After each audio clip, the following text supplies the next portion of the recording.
बाप्पाला निरोप देताना आपल्याला बरंच गहिवरून येतं. घर सुनं सुनं होतं. पण आपल्या बाप्पाच्या मूर्तीमुळं समुद्रातल्या, तलावातल्या, नद्यांमधल्या जीवांचं घर मात्र उद्ध्वस्त होतं.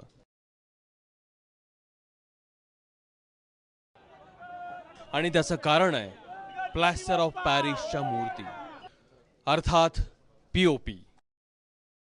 पीओपीच्या मूर्ती वापरण्याचं कारण असं आहे का मेन तर पूर्वी जर आपण बघितलं तर शाडू मातीच्याच मूर्तीचा वापर किंवा शाडू मातीच्या पासून बनवलेल्या मूर्तींचा वापर जास्तीत जास्त व्हायचा.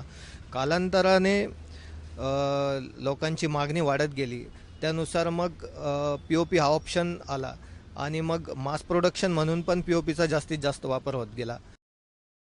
मात्र प्लॅस्टर ऑफ पॅरिसच्या मूर्तीमुळे होणारं नुकसान हे महाप्रचंड आहे. प्लॅस्टर ऑफ पॅरिसच्या मूर्तीच्या विघटनासाठी 10 ते 17 वर्षांचा काळ लागू शकतो. पीओपीच्या मूर्ती रंगवण्यासाठी कृत्रिम रंगांचा भरमसाठ वापर केला जातो, ज्यात arsenic, lead, mercury, cadmium, zinc oxide आणि क्रोमियमचा समावेश असतो. लाल, निळा, हिरवा अशा भडक रंगांमध्ये विषारी रंगांचं प्रमाणही अधिक असतं. एक थेंब मर्क्युरी 20 एकरातील तलाव विषयुक्त करतो, ज्यामुळे मासे आणि इतर जीव धोक्यात येतात. त्यामुळेच गुजरात आणि कर्नाटक प्रमाणेच महाराष्ट्रातही प्लॅस्टर ऑफ पॅरिसच्या मूर्तींवर बंदी घालण्याची मागणी जोर धरतीये. मोठ्या मूर्त्यांचं विसर्जन होईल, सार्वजनिक मूर्त्यांचं, त्यांना माझं आवर्जून अपील आहे की जे नागरिकांनी करून दाखवले ते सार्वजनिक मंडळांनी पण करावं.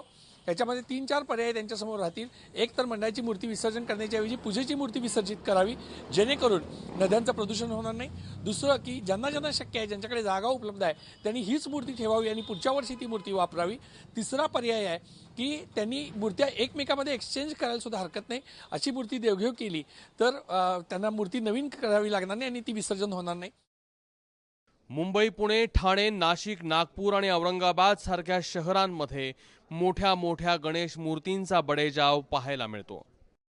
एकट्या मुंबईत 2,25,000 मूर्तींचं विसर्जन गणेशोत्सवाच्या काळात होतं, ज्यात 30 फुटांपर्यंतच्या 250हून अधिक मूर्तींचा समावेश असतो. यातील 80% अधिक मूर्ती प्लॅस्टर ऑफ पॅरिसच्याच असतात. शिवाय नारळ, फुलं, क्ले, ज्यूट, प्लास्टिक पिशव्या आणि इतर साहित्य समुद्रात जातं ते वेगळंच.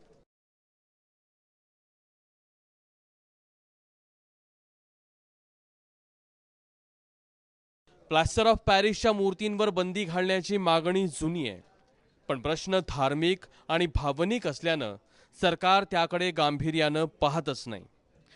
3 वर्षाच्या दुष्काळातून उठलेल्या महाराष्ट्राला पाण्याचं विष करणं परवडणारं आहे का? याचा विचार गणेशोत्सवात सामाजिक संदेश देणाऱ्या मंडळींनी आणि रोज उठून भाषण ठोकणाऱ्या नेत्यांनीही करायला हवा इतकंच. ब्युरो रिपोर्ट, ABP माझा, मुंबई.